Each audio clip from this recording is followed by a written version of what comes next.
ናርዶስ ወይ መንፈሳዊነት ማለት ምን ማለት ነው? መንፈሳዊነት ማለት የመንፈሳዊነት መገለጫዎቹ ብዙና የተለያዩ ናቸው። ነገር ግን በጥቂቱ ስንመለከት መንፈሳዊነት ማለት ከእግዚአብሔር ጋር ያለን አንድነትና ህብረት ማለት ነው። በዚህ በዮሐንስ ወንጌል ምዕራፍ 4 ላይ ተጽፎ እንደምናገኘው እግዚአብሔር መንፈስ ነው፣ የሚሰግዱለትም በመንፈስና በእውነት ሊሰግዱለት ያስፈልጋቸዋል ይላል። ስለዚህ እግዚአብሔርን በመንፈስና በእውነት ማምለክ ማለት ነው።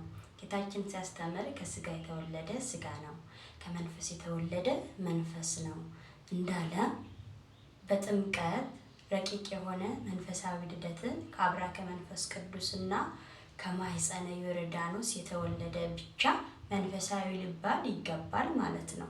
ስለዚህ ከስጋ የተወለደ ስጋ ነው እና ከዚህ ከአብራ ከመንፈስ ቅዱስና ከማህፀነ ዮርዳኖስ ያልተወለደ ሰው መንፈሳዊ ሊባል አይገባም። ለምን? ከስጋ ብቻ ነው የተወለደው።